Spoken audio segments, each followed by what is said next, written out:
Mehta college के online platform पर आप सभी का स्वागत है। अपना था बीएससी फर्स्ट ईयर के अंदर ऑप्टिक्स चल रहा था।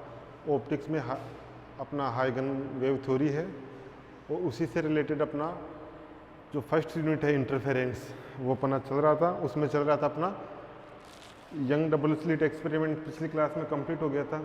उसके आगे है फ्रेनेल बाइप्रिज्म एक्सपेरिमेंट, फ्रेनेल का द्विप्रिज्म प्रयोग।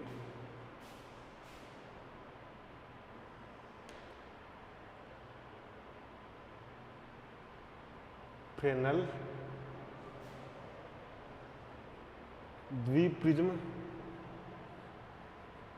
प्रयोग, फ्रेनेल्स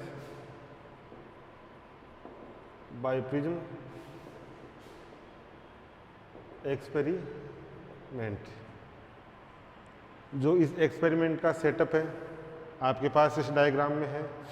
इसमें क्या क्या होता है, इसमें होता है, देखो पहले इसमें होता क्या क्या है। एक होता है आपका सोर्स, लाइट सोर्स या sodium lamp, monochromatic light source, monochromatic light source, monochromatic light source. एक होती है स्लिट, स्लिट हो गया। एक होता है बाइप्रिज्म, बाइप्रिज्म के बाद पर्दा, स्क्रीन। इन चीज़ों की आवश्यकता होती है। ये हो गया आपका पर्दा जो लास्ट में होता है। सबसे पहले होता है एक वर्णीय प्रकाश स्रोत, एक वर्णीय प्रकाश स्रोत, स्लिट, बाइप्रिज्म, द्विप्रिज्म। ठीक है, ये आपका स्क्रीन हो गई, पर्दा। अब देखो, सबसे पहले एक वर्णीय प्रकाश स्रोत होगा, उससे प्रकाश निकलेगा, सभी दिशाओं में जाएगा। तो अपन एक स्लिट लगा देते हैं, बीच में एक स्लिट लगा दी, यहाँ पर एक स्लिट लगा दी। स्लिट से क्या होगा, एक तरंगाग्र, स्लिट से एक तरंगाग्र निकलेगा, एक बेलनाकार तरंगाग्र निकलेगा, बेलनाकार तरंगाग्र निकलेगा। और जो फ्रेनेल बाइप्रिज्म में क्या होता है, जो आपका व्यतिकरण प्रारूप प्राप्त होता है वो कौन सी विधि से होता है, एम्पलीट्यूड डिवीजन से या तरंगाग्र डिवीजन से, वेव फ्रंट डिवीजन से। वो प्राप्त होता है बाइप्रिज्म में वेव फ्रंट डिवीजन से, तरंगाग्र के विभाजन द्वारा, तरंगाग्र के विभाजन द्वारा कला संबद्ध स्रोत प्राप्त होते हैं। तो देखो, सोर्स एक वर्णीय प्रकाश स्रोत से निकला, स्लिट, स्लिट से एक तरंगाग्र निकला। वो तरंगाग्र क्या होगा, जो बाइप्रिज्म है उस पर आपतित होगा। अब ये बाइप्रिज्म कैसा है, ये बाइप्रिज्म दो प्रिज्म आधार से जुड़े हुए हैं। एक प्रिज्म, एक प्रिज्म और ये दूसरा प्रिज्म। ये दो प्रिज्म है, ये आधार से जुड़े हुए हैं। मतलब ये ऐसी संरचना है, ये यहाँ से इनको चिपका दिया, बाइप्रिज्म आधार से जुड़े हुए हैं। इसका विचलन कोण, विचलन कोण होता है 30 डिग्री, सॉरी 30 मिनट, आधा डिग्री, आधा डिग्री का विचलन कोण होता है। तो प्रकाश स्रोत या स्लिट ऐसे से तरंगाग्र ए बी पर आ गया, आधा भाग ए बी पर आ गया, आधा भाग बी सी पर आ गया। स्लिट एस से प्रकाश ए बी पर और बी सी पर आया। यहाँ पर होता है तरंगाग्र का विभाजन, आधा तरंगाग्र आया ए बी पे, आधा तरंगाग्र आया बी सी पे। आधा तरंगाग्र इससे अपवर्तित हो जाएगा, इससे अपवर्तन हो जाएगा। आधे तरंगाग्र का ए बी द्वारा अपवर्तन हो जाएगा, आधे तरंगाग्र का बी सी द्वारा अपवर्तन हो जाएगा। अपवर्तित तरंगाग्र अध्यारोपित आगे आएगा पर्दे पर, पर्दे पर अध्यारोपण होगा, पर्दे पर अध्यारोपण होगा अध्यारोपण होगा तो देख इन किरणों को आगे बढ़ाएंगे और देखेंगे तो ये S1 और S2 से आती हुई प्रतीत होंगी, S1 और S2 से आती हुई प्रतीत होंगी।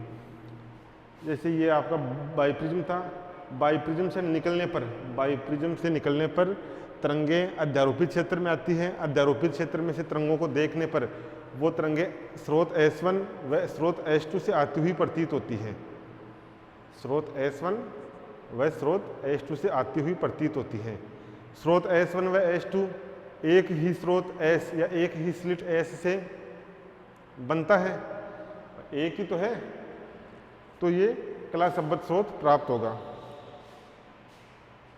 यहाँ पर अतिव्यापन होगा, व्यतिकरण होगा, तो इसमें लिखो आप, इसमें लिखो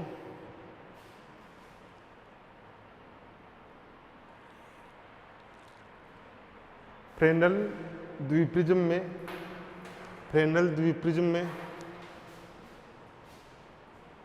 इसमें लिखो फ्रेनेल बाइप्रिज्म में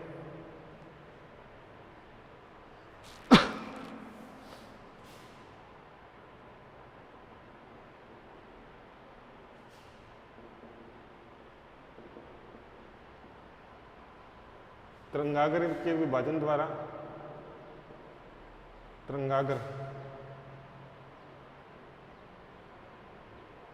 वेवफ्रंट तरंगागर के विभाजन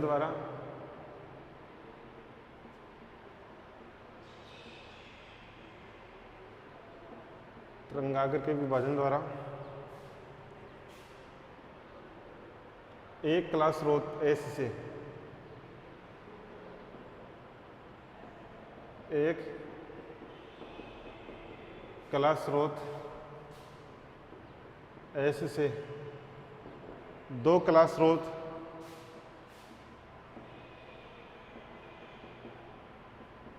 S1 व S2 प्राप्त किए जाते हैं।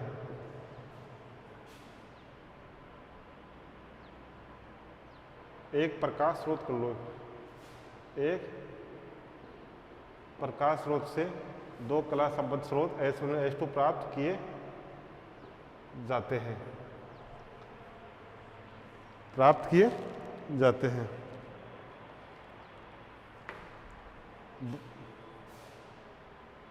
फ्रेनेल बाइप्रिज्म में दो प्रिज्म होते हैं, फ्रेनेल द्विप्रिज्म में दो प्रिज्म होते हैं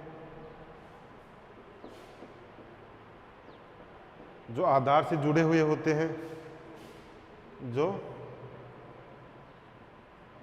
आधार से जुड़े हुए होते हैं, जो आधार से जुड़े हुए होते हैं, जो आधार से जुड़े हुए होते हैं।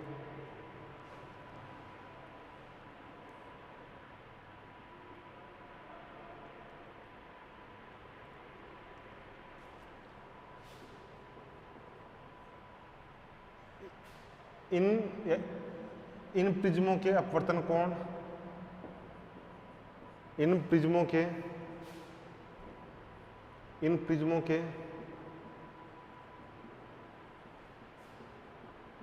अपवर्तन कोण का मान, अपवर्तन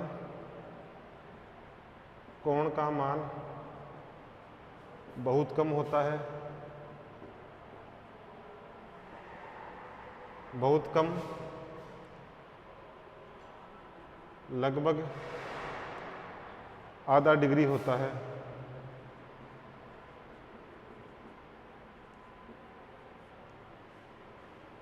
बहुत कम, लगभग आधा डिग्री होता है।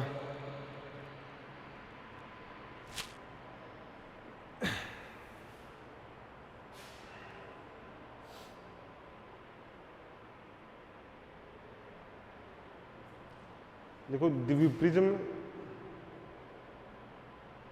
स्लिट के समानांतर रखा जाता है।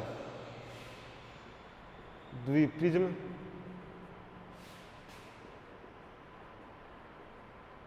स्लिट के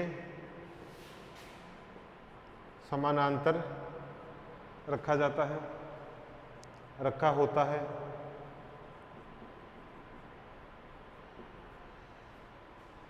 द्विप्रिज्म स्लिट के समांतर, जैसे ये आपकी स्लिट है, ये स्लिट रखी है तो उसके समांतर रखा हुआ होता है। ये हो गया। इसके बाद दूरी का कर लो, इसको उतारो एक बार।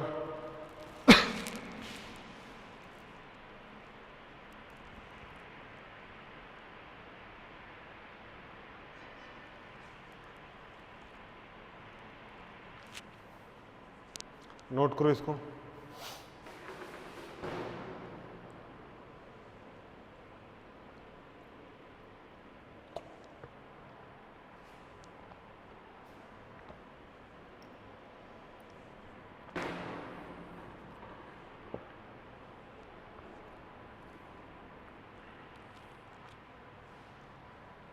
इसमें लिखो, ये देखो अपन ने फ्रेनेल बाइप्रिज्म में तरंगाग्र का विभाजन होता है।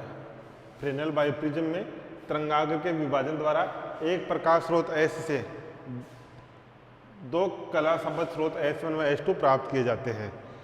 एक कला संबद्ध स्रोत से एक से दो कला संबद्ध स्रोत प्राप्त किए जाते हैं। फ्रेनेल बाइप्रिज्म में दो प्रिज्म होते हैं जो आधार से जुड़े होते हैं। ये एक प्रिज्म हो गया, ये दो प्रिज्म हो गए, दोनों यहाँ से जुड़े होते हैं, यहाँ से चिपके हुए होते हैं। दो प्रिज्म होते हैं जो आधार से जुड़े होते हैं। इन प्रिज्मों का अपवर्तन कोण का मान बहुत कम होता है। जो प्रिज्म है इनका अपवर्तन कोण का मान बहुत कम होता है, जो आधा डिग्री के बराबर होता है। प्रिज्म स्लिट के समांतर रखा होता है। यह आपकी स्लिट है, इसके समांतर आपका प्रिज्म रखा होता है। अब लिखो इसमें, स्लिट व प्रिज्म के बीच की दूरी a होती है तथा प्रिज्म व पर्दे के बीच की दूरी b होती है। इसमें लिखो,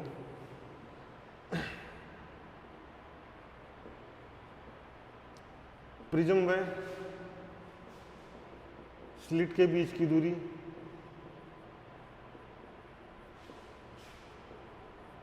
a होती है तथा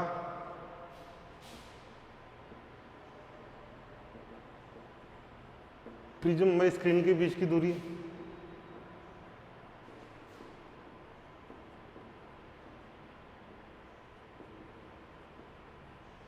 b होती है।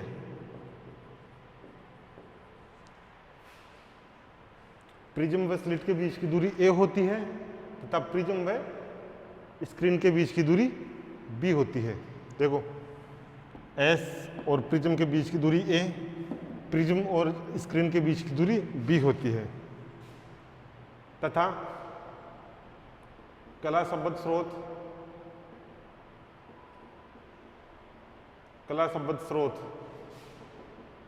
कोहेरेंट सोर्स के बीच की दूरी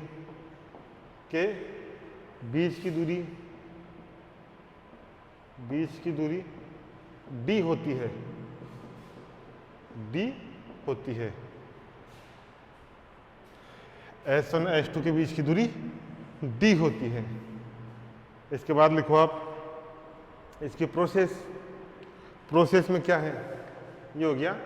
इसके बाद प्रोसेस में क्या होता है, एक वर्णीय प्रकाश स्रोत या सोडियम लैंप, जो आपका सोडियम लैंप होता है वो एक वर्णीय प्रकाश स्रोत होता है। तो सोडियम लैंप या एक वर्णीय प्रकाश स्रोत से उत्पन्न प्रकाश तरंगें स्लिट पे आती है। स्लिट पे आ गई, स्लिट पे क्या होगा, एक बेलनाकार तरंगागर निकलेगा। बेलनाकार तरंगागर प्रिज्म पे आपतित होगा। प्रिज्म पर भी दो लाइनें हैं, या प्रिज्म पर भी तरंगागर का आधा भाग AB भुजा पर, दूसरा आधा भाग BC भुजा पर आपतित होगा। अब तरंगागर यहाँ पर आपतित हुआ, यहाँ से अपवर्तित होकर अतिव्यापन क्षेत्र में आएगा। यहाँ उसका व्यतिकरण होगा। व्यतिकरण तीव्रता कहीं ज़्यादा होगी और तीव्रता कहीं कम होगी। तो लिखो इसमें, एक वर्णीय प्रकाश स्रोत से मोनोक्रोमेटिक लाइट सोर्स, एक वर्णीय प्रकाश स्रोत से एक वर्णीय प्रकाश स्रोत। जो लैब होती है, लैब में डायरेक्ट ये एक वर्णीय प्रकाश स्रोत लेते हैं, सोडियम लैंप, या यहाँ लिख दूँ सोडियम लैंप। सोडियम लैंप एक वर्णीय प्रकाश स्रोत होता है। एक वर्णीय प्रकाश स्रोत से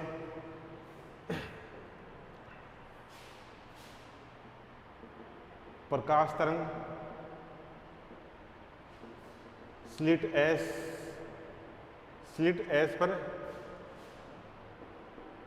आपतित होती है।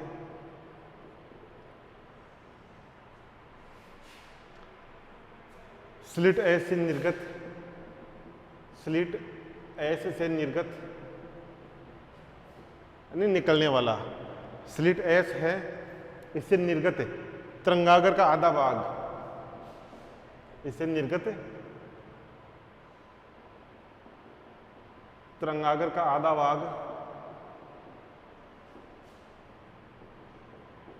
भाग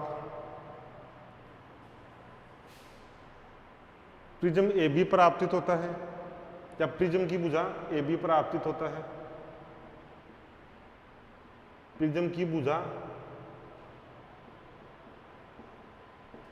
ए बी पर आपतित होता है,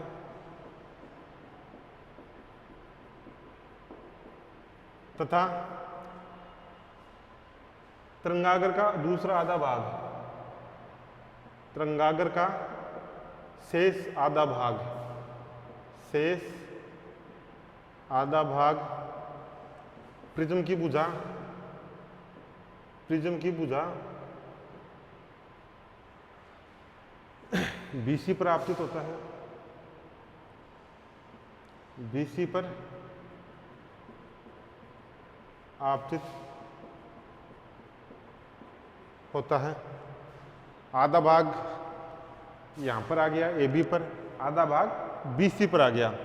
अब यहाँ पर क्या होगा, इसका अपवर्तन होगा, रिफ्रैक्शन होगा। लिखो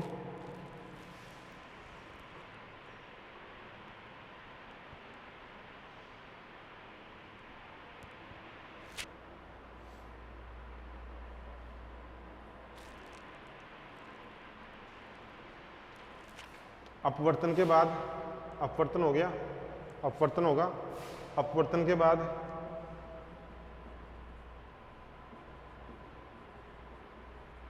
तरंगागर अतिव्यापन क्षेत्र में आता है। अतिव्यापन क्षेत्र से होता हुआ स्क्रीन पे आता है। अतिव्यापन क्षेत्र से होता हुआ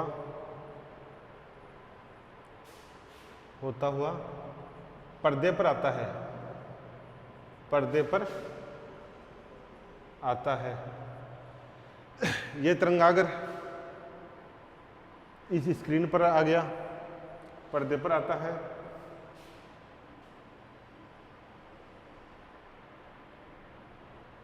अतिव्यापन क्षेत्र से देखने पर तरंगागर प्रकाश स्रोत S1 व S2 से आता हुआ प्रतीत होता है। अतिव्यापन क्षेत्र से देखने पर, अतिव्यापन क्षेत्र से देखने पर,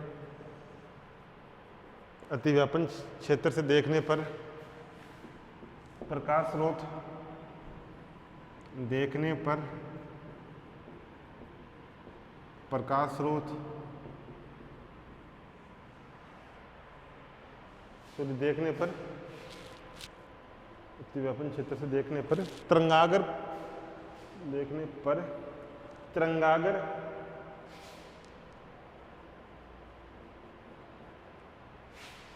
प्रकाश स्रोत S1 से देखने पर तरंगागर प्रकाश स्रोत S1 व S2 से आता हुआ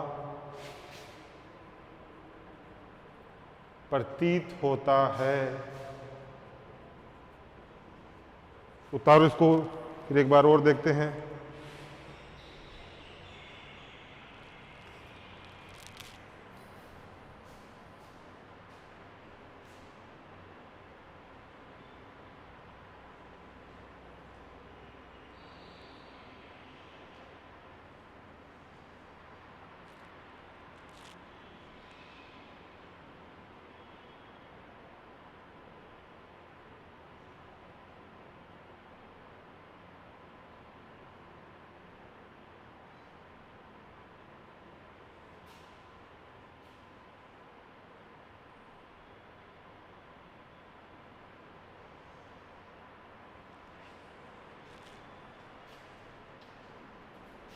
देखो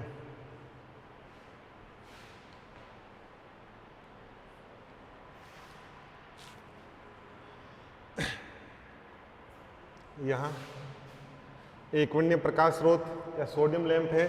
सोडियम लैंप से लाइट, जो आपकी स्लिट है, ये वाली स्लिट S1 पर आता है। एक वर्णीय प्रकाश स्रोत से प्रकाश S1 पर आता है। S1 से जो निर्गत होगा वो तरंगागर का आधा भाग तो यहाँ आता है, तरंगागर का आधा भाग AB पर आता है, तो तथा शेष आधा भाग BC पर आता है। BC पर आ गया। अब BC से क्या होगा? अपवर्तन होगा, मतलब बाहर निकलेगा, पारगमित होगा, बाहर निकलेगा। तो बाहर निकलने पर ये देखो बाहर निकल रहा है, ये वाला और ये वाला बाहर निकल रहा है। और ये आधा भाग भी बाहर निकल रहा है, ये देखो बाहर निकल गया। बाहर निकलने पर अतिव्यापित क्षेत्र कौन सा? जो स्क्रीन और प्रिज्म के बीच में है, इस क्षेत्र से होता हुआ पर्दे पर आता है। पर्दे पर आ गया, ये देखो आधा तो ये आ गया, आधा तरंगागर, दूसरा आधा तरंगागर ये आ गया, दूसरा आधा तरंगागर ये आ गया। अतिव्यापन क्षेत्र से होता हुआ पर्दे पर आ गया। अब अतिव्यापन क्षेत्र से देखेंगे तो ये लाइनें हैं आपकी, जो ये लाइनें हैं या जो तरंगागर है वो S1 और S2 से आता हुआ प्रतीत होगा। S1 और S2 से आता हुआ प्रतीत होगा। S1 और S2 से आता हुआ प्रतीत होगा। देखो ये वाला S1 से आ रहा है, और ये वाला ऊपर वाला, और ये वाला S2 से आ रहा है। S1 और S2 से आता हुआ प्रतीत होता है। यहाँ भी यही लिखा है। देखो यहाँ क्या लिखा है? एक वर्णीय प्रकाश स्रोत सोडियम लैंप से प्रकाश तरंग स्लिट S1 पर आपतित होती है। स्लिट S से निर्गत तरंग का आधा भाग, निर्गत तरंग का आधा भाग AB पर आपतित होगा, तथा शेष आधा भाग BC पर आपतित होता है। आधा भाग प्रिज्म की भुजा AB पर आपतित होता है, तथा शेष आधा भाग प्रिज्म की भुजा BC पर आपतित होता है। अपवर्तन के बाद तरंगागर अतिव्यापन क्षेत्र से होता हुआ पर्दे पर आता है। अतिव्यापन क्षेत्र से देखेंगे तो तरंगागर प्रकाश स्रोत S1 व S2 से आता हुआ प्रतीत होगा। आगे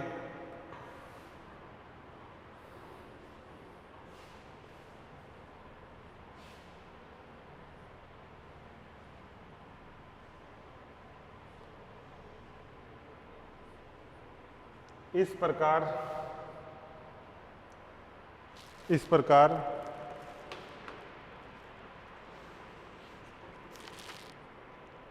फ्रेनेल बाइप्रिज्म में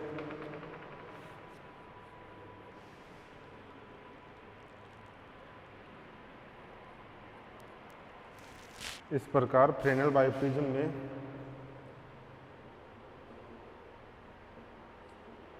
इस प्रकार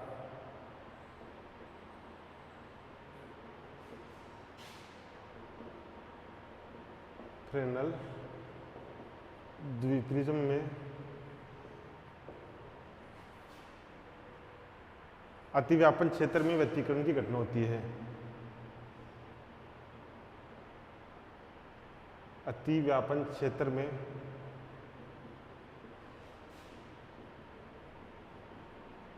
व्यतिकरण की घटना होती है। व्यतिकरण की घटना होती है। यहां तक नोट करो।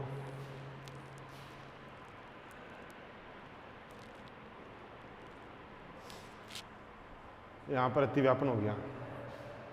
अब इसमें लिखो फ्रेनेल बाइप्रिज्म में तरंग दैर्घ्य ज्ञात करना। इसकी एप्लीकेशन है फ्रेनेल बाइप्रिज्म प्रयोग से प्रकाश का तरंग दैर्घ्य ज्ञात करना। तो इसमें लिखो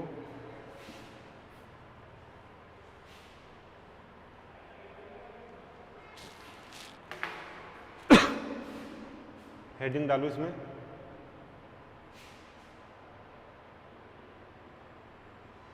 फ्रेनेल द्विप्रिज्म प्रयोग से प्रकाश का तरंग दैर्घ्य ज्ञात करना। तरंग दैर्घ्य ज्ञात करना। तरंग दैर्घ्य ज्ञात करना।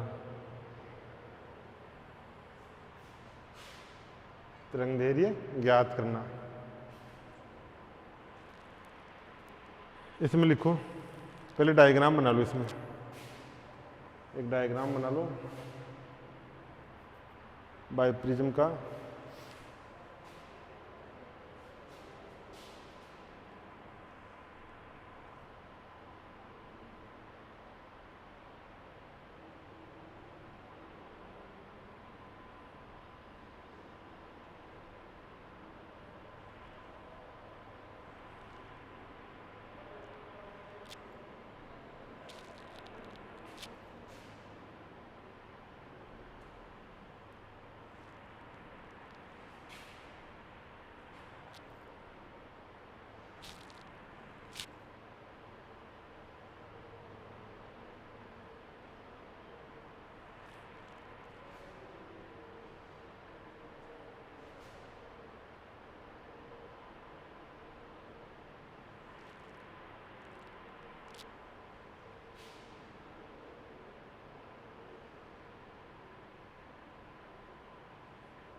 यह आपका एच था, यहाँ पर आपका S1 था। S1 व S2 के बीच की दूरी d थी, तो ये दूरी हो जाएगी आपकी d/2।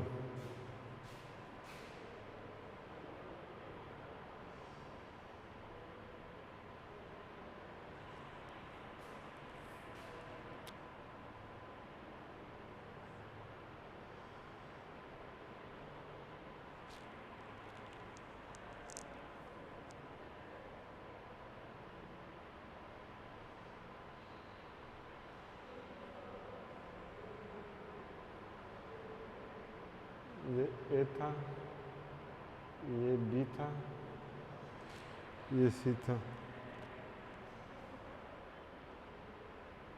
ये दूरी थी आपकी ए।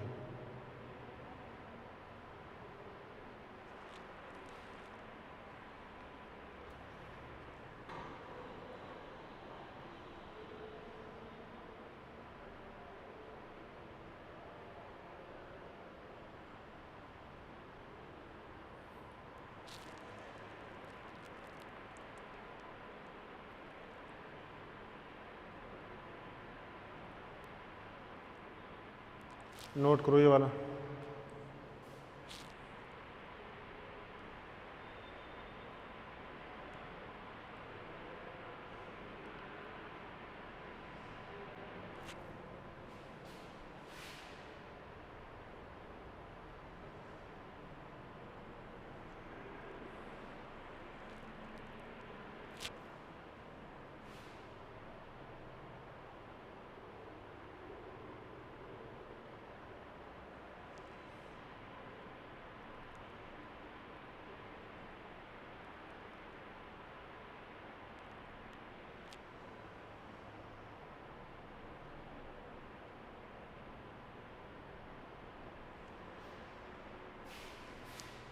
लिखो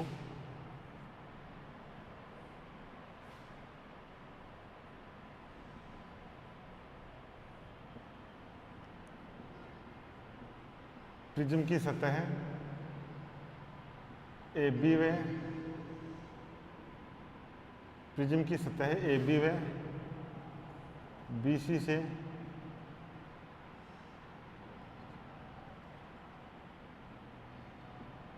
अपवर्तित तरंगाग्र के मध्य विचलन कोण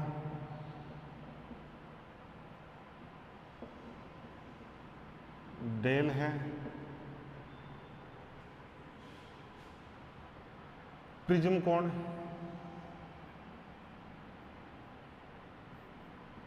कोण एल्फा है तथा प्रिज्म का अपवर्तनांक म्यू है। देखो यहां तरंगाग्र का आधा भाग लिया है, सेम ये का ये डायग्राम है, ये का ये डायग्राम है। यहां देखो आधा भाग कौन सा, एक किरण तो ये हो गई, अपन ने ये किरण ली है और एक किरण ये ली है, दो किरण ली है। प्रिज्म पे आएंगी, प्रिज्म के आने के बाद प्रिज्म से बाहर निकल जाएंगी, ये बाहर निकल जाएंगी। यहाँ से देखने पर ये किरण भी बाहर निकल गई देखो, और ये किरण भी बाहर निकल गई। भाई तरंगाग्र का आधा भाग ए बी पर आया, ये तरंगाग्र का आधा भाग ए बी पर आ गया, ए बी से अपवर्तन होगा और ये बाहर निकल जाएंगी, ये बाहर निकल जाएंगी। अतिव्यापन क्षेत्र से देखने पर ये S1 से आती हुई प्रतीत होती है, S1 से आती हुई प्रतीत होती है। S1 से आती हुई पीछे मिलाने पर आपका S1 आ गया, S1 से आती हुई प्रतीत हो रही है। स्लिट S और S1 के बीच की दूरी d/2, क्योंकि S1 और S2 के बीच की दूरी d है तो आधी दूरी होगी, d/2 हो गया। जो तरंगे इधर आती है कितने कोण पे मुड़ी, वो हो गया आपका विचलन कोण। ये कितने कोण पे मुड़ी, विचलन कोण हो गया। प्रिज्म कोण ये वाला आपका, ये प्रिज्म था ना, तो प्रिज्म कोण एल्फा हो गया, यही यहां माना है। यहां देखो स्रोत एस से तरंगाग्र आधा भाग ए बी पर, ये मान लो आपका ए बी है, तरंगाग्र का आधा भाग ए बी पर आ गया, ए बी पर आ गया। ए बी पर आने के बाद अपवर्तन हो गया, यानी बाहर निकलेगा। ये आधा भाग अपन एरो के निशान से बता रखा है, ये बाहर निकल गया। अब अतिव्यापन क्षेत्र से देखने पर ये S1 से आता हुआ प्रतीत होगा, S1 से आता हुआ प्रतीत होगा। S1 और S के बीच की दूरी d/2, प्रिज्म कोण एल्फा, अपवर्तन कोण यानी कितने एंगल पे मुड़ा, वो हो गया आपका ये डेल। और जो प्रिज्म है इसका अपवर्तनांक आपका म्यू है। तब विचलन कोण, अतः विचलन कोण, अतः विचलन कोण, विचलन कोण क्या था, डेल। विचलन कोण क्या हो जाएगा, एल्फा म्यू, ये हो जाएगा alpha mu minus alpha, alpha mu minus alpha. यहाँ से कॉमन ले लो alpha, del is equal to alpha mu minus 1, ये आ गया आपका विचलन कोण।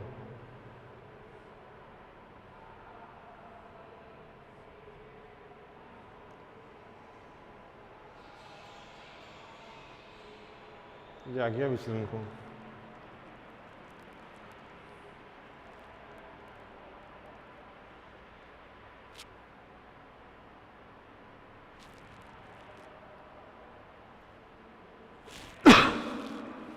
अब d का मान निकालो, d/2 का मान निकाल लो। d/2 का मान निकलेगा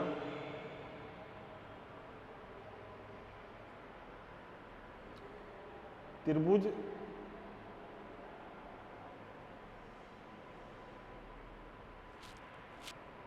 देखो इस वाले डायग्राम में इसको O मान लो, एक बार इसको O मान लिया, ये d/2 ये दूरी d/2 और ये दूरी AO ये बराबर है, तो AO का मान निकाल लेंगे, AO का मान निकाल लेंगे। तो इसमें लिखो ये हो गया आपका, देखो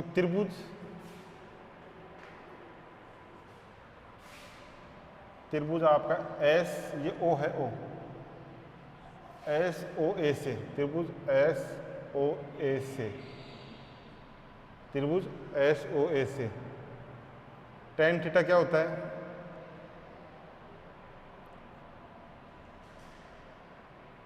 लंब बटा आधार। थीटा क्या है? विचलन कोण, ये वाला। लंब कितना है अपना? d/2। आधार कितना है? ये वाला, ये दूरी a है, स्लिट और प्रिज्म के बीच की दूरी, तो ये हो गई a। तो यहाँ से d/2 कितना आ गया? d/2 आ गया अपने पास a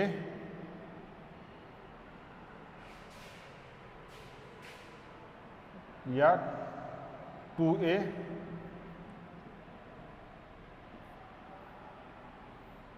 d का मान आ गया, d का मान आ गया।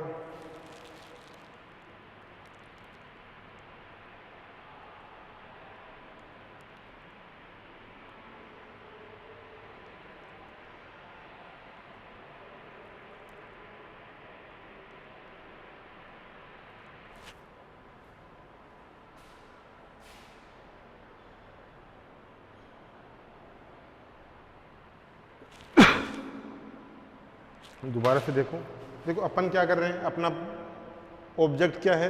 फ्रेनेल बाइप्रिज्म से प्रकाश का तरंग दैर्घ्य ज्ञात करना। तरंग दैर्घ्य ज्ञात करना, बीटा क्या होता है? फ्रिंज चौड़ाई। फ्रिंज चौड़ाई होती है लैम्डा d/d। यहाँ से लैम्डा हो जाएगा आपका बीटा d/d। सही। d क्या था? यंग वाले में देखा था अपन ने, दोनों सोर्सों के बीच, दोनों स्लिटों के बीच की दूरी।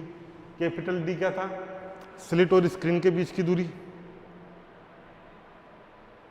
स्लिट और स्क्रीन के बीच की दूरी। और ये बीटा फ्रिंज चौड़ाई। तो यहाँ से लेमडा के लिए देखो अपन को d भी चाहिए, d अपन ने यहाँ से निकाल लिया। कैपिटल D चाहिए, स्लिट और पर्दे के बीच की दूरी। इसके लिए विचलन कोण का मान निकालना, इस वाले त्रिभुज से SOA से d बराबर क्या गया? 2a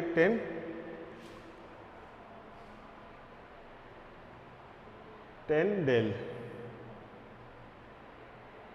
इसमें लिखो यदि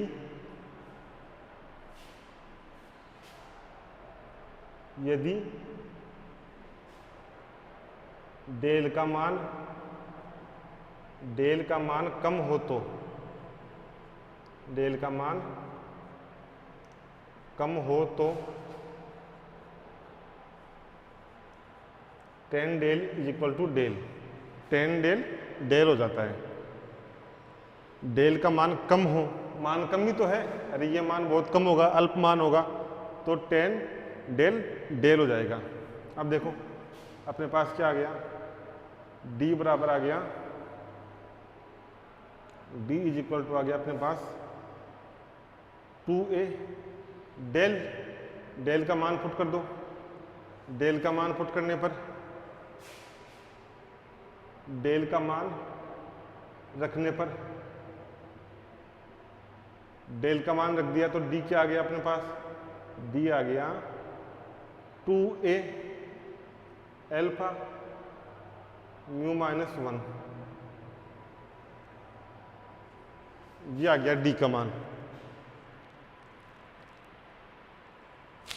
2a एल्फा म्यू माइनस 1।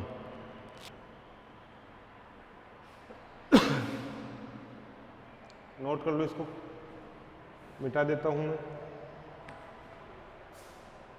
अब देखो, स्लिट एस और स्क्रीन के बीच की दूरी, स्लिट एस वह पर्दे के बीच की दूरी, वह स्क्रीन के बीच की दूरी,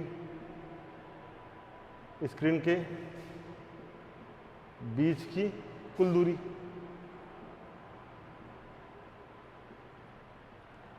कुल दूरी क्या हो जाएगी? प्रिज्म और स्लिट के बीच की दूरी प्लस प्रिज्म और स्क्रीन के बीच की दूरी। तो कैपिटल डी हो गया यहाँ पर ए प्लस बी, ए प्लस बी तो हो गया स्लिट प्रिज्म के बीच की दूरी, प्रिज्म स्क्रीन के बीच की दूरी, ये हो गया। अब देखो, अतः तरंग दैर्घ्य, अतः प्रकाश का तरंग दैर्घ्य, तरंग दैर्घ्य क्या होता है? बीटा क्या होता है? बीटा होता है lambda capital D upon small D.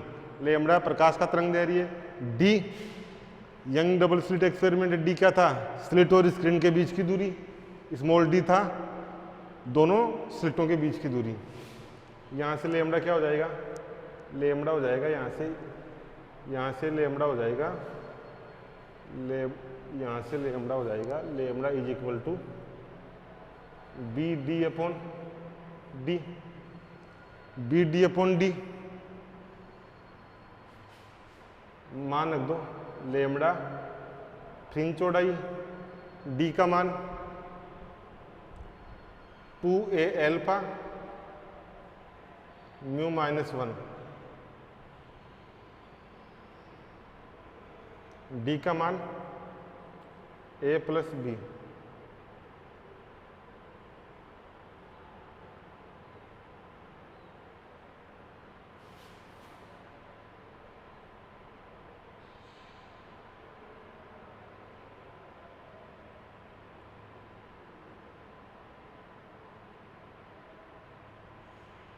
ये मान आ गया।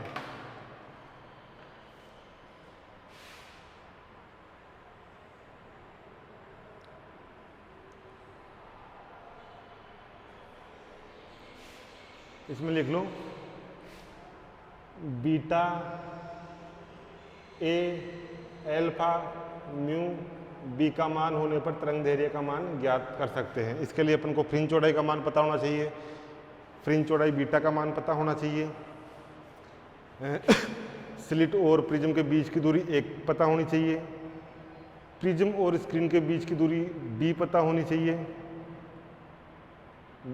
ये प्रिज्म का अपवर्तनांक म्यू पता होना चाहिए, प्रिज्म का कोण है अपवर्तन कोण है एल्फा पता होना चाहिए। ये सब पता होंगे तो प्रकाश का तरंग दैर्घ्य ज्ञात कर सकते हैं। नोट करो इसको।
इसमें लिखूं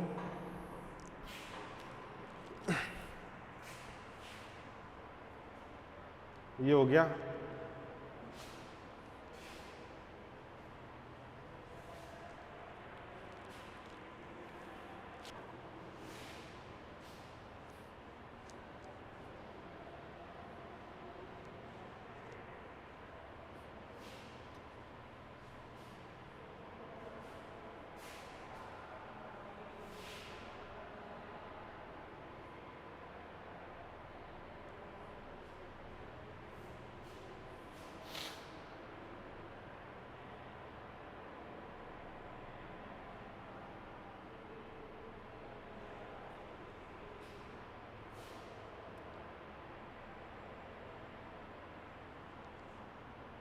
इसमें लिखो विस्थापन विधि से डी का मान ज्ञात करना।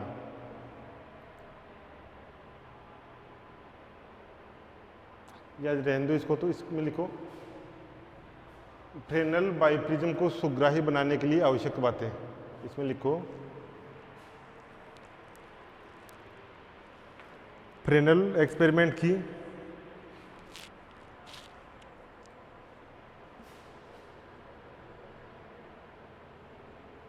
फ्रेनेल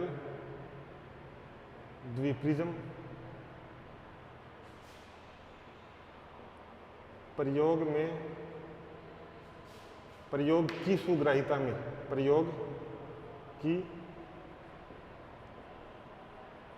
सुग्राहिता में वृद्धि करने के लिए निम्न बातें आवश्यक है। सुग्राहिता में वृद्धि करने के लिए निम्न बातें आवश्यक हैं। निम्न बातें आवश्यक हैं। निम्न फ्रेनेल द्विप्रिज्म प्रयोग की सुग्राहिता में वृद्धि करने के लिए निम्न बातें आवश्यक हैं।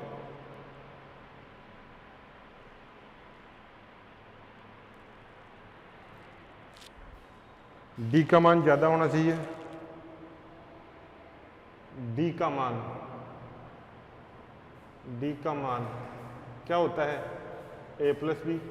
डी का मान ज्यादा होना चाहिए, ज्यादा होना चाहिए ताकि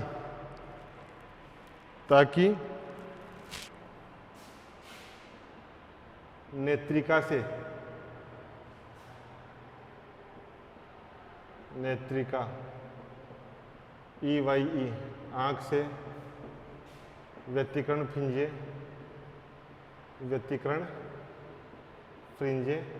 स्पष्ट दिखाई दे।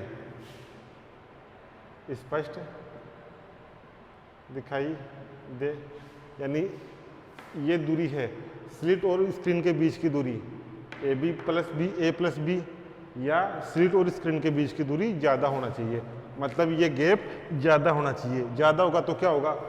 जो आँख से देखेंगे, आँख से अपन व्यतिकरण देखेंगे, संपोषी है विनाशी है, तो उस व्यतिकरण में फ्रिंजे स्पष्ट दिखाई देगी। इसमें दूसरा पॉइंट लिखो। दूसरा, कला संबद्ध स्रोतों के बीच की दूरी कम होनी चाहिए। कला संबद्ध स्रोतों S1 व S2 के बीच की दूरी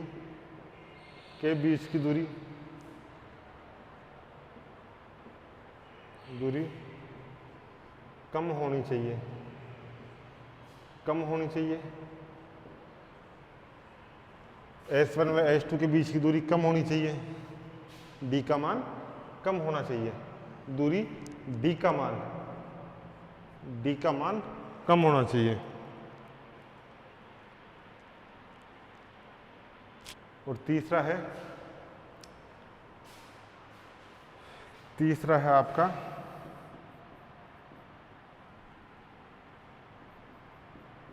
स्लिट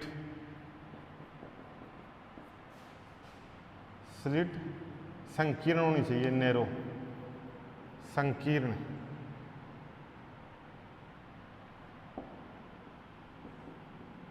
होनी चाहिए। यानी जो स्लिट है ये वाली, इसका जो ये त्रिज्या है या इस स्लिट के बीच की दूरी कम होनी चाहिए, स्लिट का जो गैप है वो कम होना चाहिए। ये सब होगा तो नेत्रिका से व्यतिकरण फ्रिंजें स्पष्ट दिखाई देगी या नेत्रिका से व्यतिकरण प्रारूप स्पष्ट दिखाई देगा।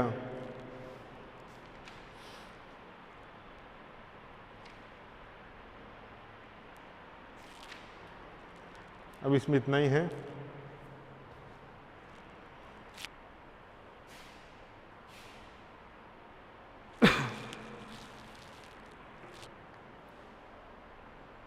इसमें भी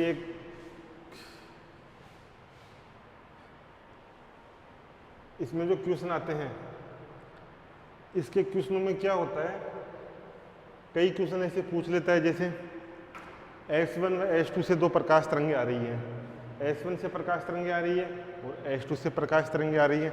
अगर S1 से जो प्रकाश तरंगें आ रही हैं उनके पथ में ट्रांसपेरेंट शीट रख दें, उनके पथ में ट्रांसपेरेंट शीट रख दें, ट्रांसपेरेंट शीट रख दे, तो उस शीट की मोटाई क्या होगी, उस शीट की मोटाई क्या होगी, उस शीट की मोटाई क्या होगी। तो ऐसे क्वेश्चनों को जो अपन ने यंग डबल स्लिट एक्सपेरिमेंट में किया था, यंग डबल स्लिट एक्सपेरिमेंट में क्या किया था, दो प्रकाश स्रोत थे S1 S2, यहाँ से इसका म्यू टी माइनस टी पथांतर आया था। जब ये ट्रांसपेरेंट शीट नहीं रखा था तो इस टी दूरी तय की थी, टी मोटाई की ट्रांसपेरेंट शीट रख दी तो दूरी क्या होगी, म्यू टी, पथांतर कितना आ गया था, mu T minus T. Same वही प्रोसेस है, उस प्रोसेस से कर लेंगे, वही फॉर्मूला है। तो आज के लिए इतना ही। यहाँ आपका फ्रेनेल बाइप्रिज्म एक्सपेरिमेंट पूरा होता है। अपने जो वेव फ्रंट डिवीजन के मेथड थे या कोहेरेंट सोर्स प्राप्त करने के जो मेथड थे, उनमें से वेव फ्रंट डिवीजन वाला मेथड कंप्लीट हो गया। अपना था कला संबद्ध स्रोत प्राप्त करने की विधियां। दो थी, एक तो थी तरंगाग्र विभाजन द्वारा, दूसरा था आयाम विभाजन द्वारा। आयाम विभाजन द्वारा पहले पढ़ा रखा है। यहाँ पर क्या था, प्रकाश सोर्स छोटा होना चाहिए, तो स्लिट छोटी थी और इसके एग्जाम्पल थे Young double slit experiment, Young's double slit experiment, ये पहला था। इसके बाद दूसरा था फ्रेनेल्स बाइप्रिज्म एक्सपेरिमेंट। इसके क्या क्या थे, एम्पलीट्यूड ए से याद रखना है, एम एन पी, यानी पतली एम से माइकलसन्स इंटरफेरोमीटर माइकलसन व्यतिकरण मापी हो गया पहला। दूसरा है न्यूटन रिंग, एन से न्यूटन, एम से माइकलसन, न्यूटन रिंग एक्सपेरिमेंट।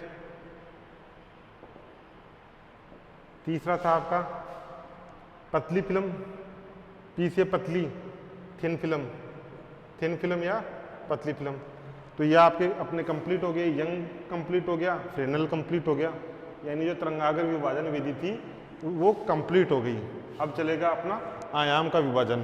तो नेक्स्ट क्लास में आयाम का विभाजन विधि पढ़ेंगे और उसमें से भी पढ़ेंगे अपन जो अपना पतली फिल्म में व्यतिकरण, पतली फिल्म में व्यतिकरण।